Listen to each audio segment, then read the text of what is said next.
Hello everyone, Pam Jacobson, your Chief Wellness Officer, coming to you with the very first episode of Ask Me Anything. So about 3 weeks ago or so, we asked you to post your health-related questions on the Level 10 Health Facebook page.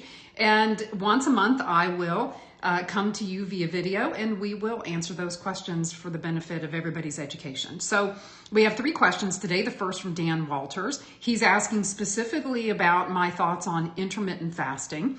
The first thing I would say is fasting is not a new idea. It's something that's been around since ancient times, both in health practices as well as religious practices.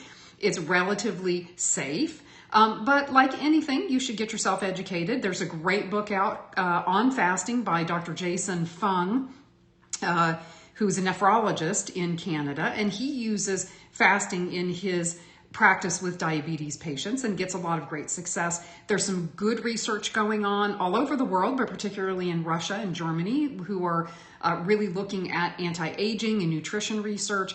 And I would say the early data about fasting does support all of the claims being made of the health benefits, certainly weight management, blood sugar management, potentially immune benefits. So I'm a big supporter. I personally practice intermittent fasting.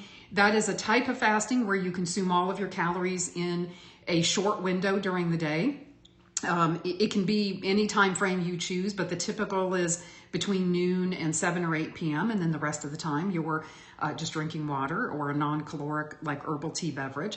And it is, like I said, not for everyone. So educate yourself. Experiment it to see how you feel and if you feel like it's giving you the benefits that you're looking for. But the quick answer to your question, Dan, is I absolutely do support it, and I do think the early science suggests that there are some great health benefits. Question number 2 comes to us from Julie Jablonski, asking, are tomatoes really inflammatory? I would say that tomatoes have gotten a bit of a bad rap, especially in recent times in books that are talking about compounds called lectins, and I'm not going to get into a lot of detail.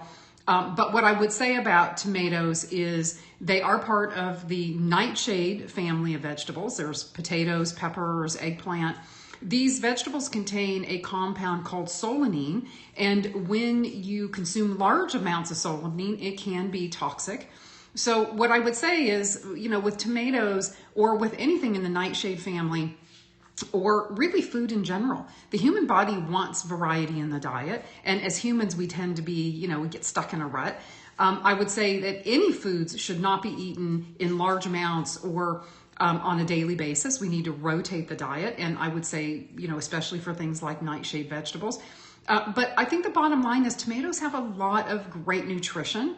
And it depends on the individual. If you already have a significant immune dysregulation, an autoimmune disease, for instance, nightshades may cause inflammation. So you would need to kind of experiment with that and see if you think that tomatoes are causing inflammation or other nightshade vegetables, then don't eat them for a 30-day period and then add them back in and see if you have any symptoms. But I would say on the whole, tomatoes for most of us are a very healthy option, as long as, like all foods in our diet, we don't overconsume them and we rotate them throughout throughout the week of our diet. Question number 3 comes to us from Michelle Swafford, asking what I think is the most inflammatory foods: sugar, dairy, gluten, meat, meat fats. And what I would say is that almost without second thought, sugar is the most inflammatory food particularly in our culture's diet. But you have to understand in that list that you gave me that sugar is the umbrella for dairy. Dairy converts to sugar pretty much instantly when we consume it. And gluten is part of high carbohydrate foods like pastas and breads and things that are processed. Again, something that creates a lot of glucose action in the body. So when you say sugar, I would roll those other 2 up under that. And really say that sugar is the most inflammatory thing. And I've done a couple of videos talking about the importance of controlling for sugar intake in our diet. Meat and meat fats certainly can cause inflammatory process if it's poor quality meat. I always recommend organic and grass-fed and clean sources as much as possible.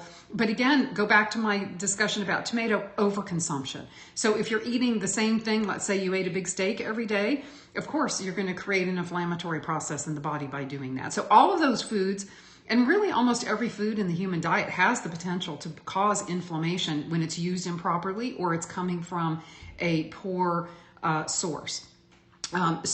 But bottom line is, on that list, I would say sugar is the most inflammatory. So thank you all for your questions, and please post them on the Level 10 Health Facebook page, and the Level 10 team will collect those, and then once a month I'll come to you, and maybe you'll be next on the list to have your question answered. So I hope you all have a great week, and I'll talk to you next week.